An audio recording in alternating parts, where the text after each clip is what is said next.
Our leaders don't need to apologize for American values. They should be projecting them.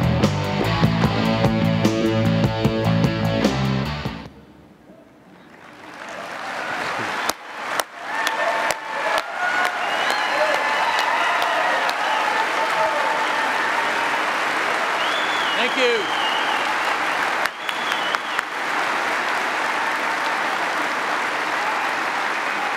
Thank you, thank you, thank you.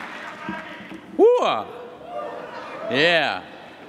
Proud to stand before you today as a life member of the National Rifle Association and a lifelong defender of the Second Amendment.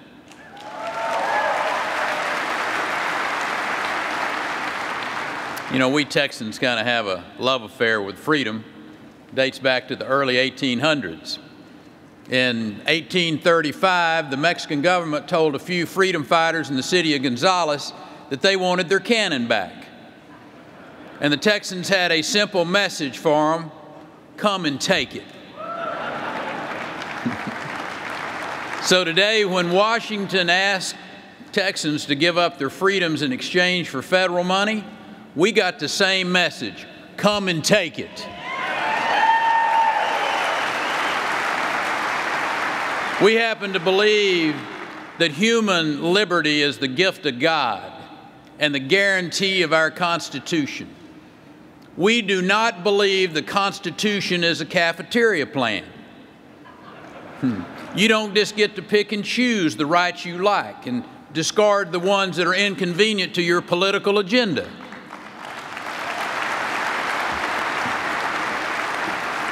Every word in the Bill of Rights is sacred, and that includes the First, the Second, and the 10th Amendment.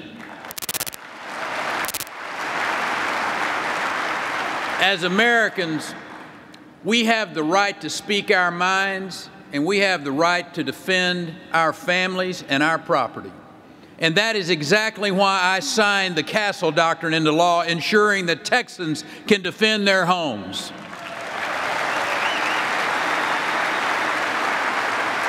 Time and time again, I defended Texans' rights, and I defended that Second Amendment right as governor, extending the length of time of a concealed handgun license, for example, allowing our citizens to carry in 40 other states, and cutting in half the cost of a CHL license for our military veterans.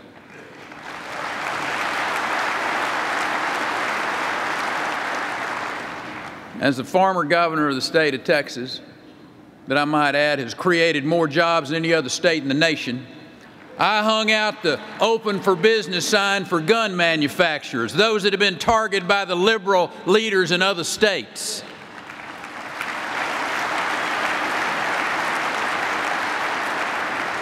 And we were pretty successful. We brought to Texas Colt competition, Mossberg, and Magpul.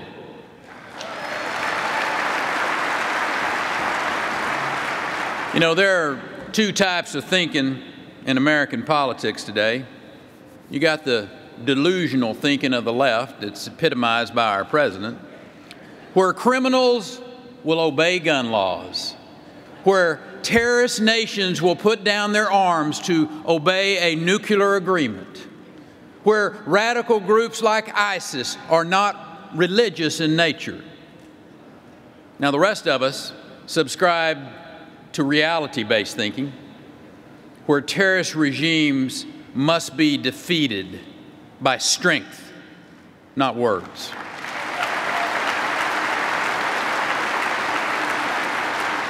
Where radical nations should not be appeased but should be opposed, where the best defense against crime is an armed citizenry. It's time to tell the American people the truth. The Obama administration is isolating our allies, and it's emboldening our enemies. This agreement with Iran doesn't limit Iranian nuclear ambitions, it legitimizes it.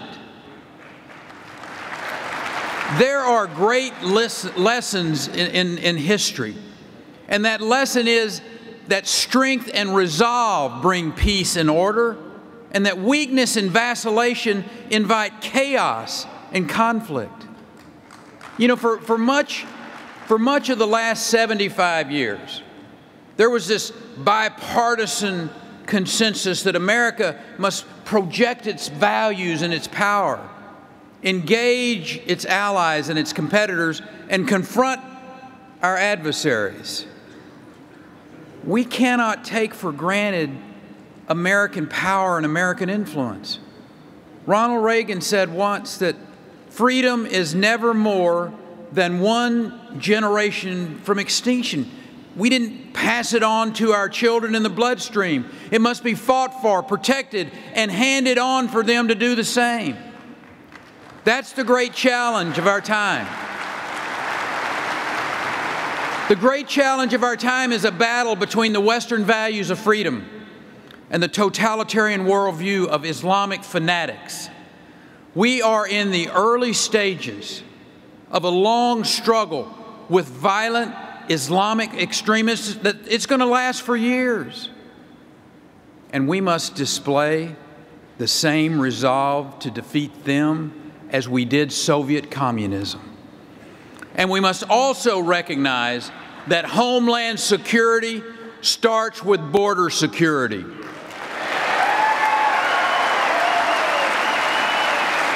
Right? Yes, sir.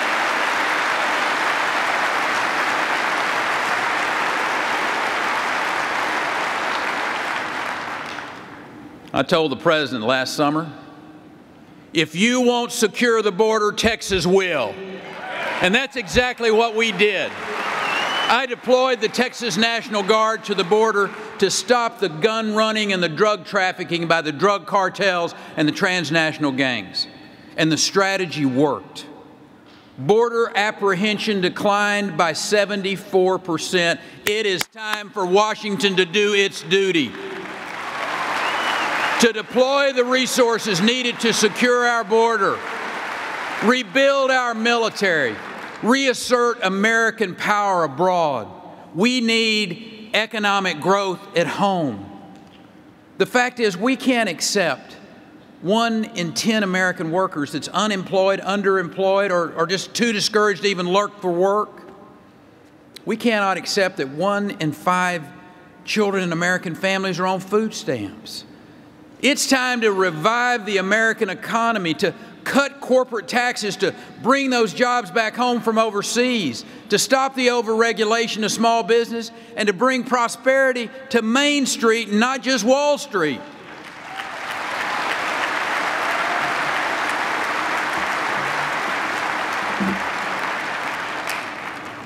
Friends, the issue of our time is not our failed foreign policy.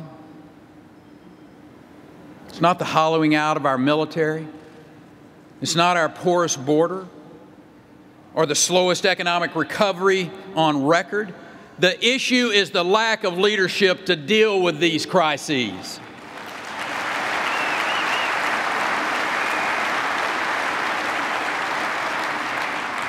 '16 will not be an election about lofty rhetoric, but it's going to be about a record of leadership.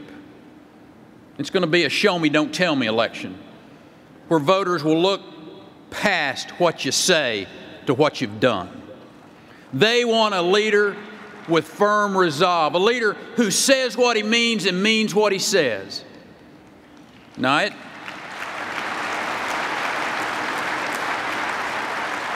it might surprise a few of you, but I've been thinking about 2016 a little. And if I run, I'm going to put my record up against any competitor out there.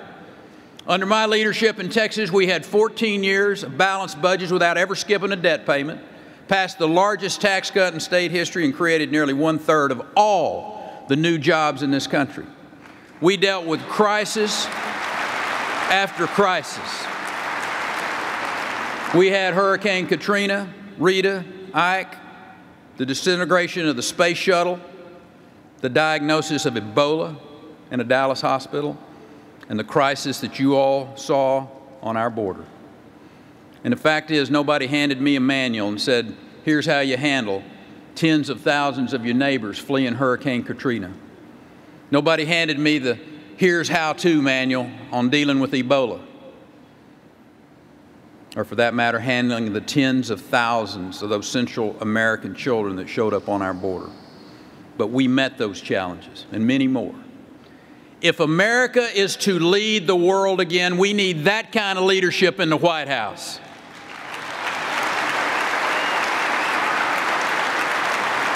I happen to believe with all my heart the best days of America are in front of us. I believe we're just a few good decisions away from reviving our economy, from rebuilding our military and restoring our place in the world. There is nothing wrong with America today that cannot be fixed with new leadership.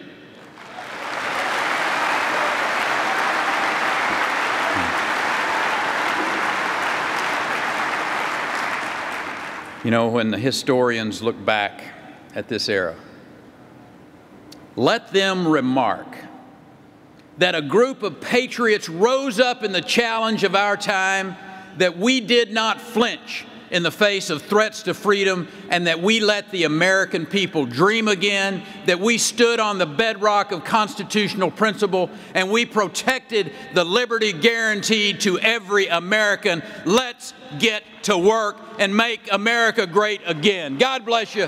Thank you for what you do. Thank you. Thank you.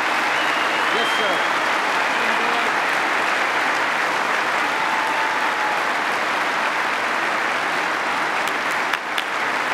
Come on.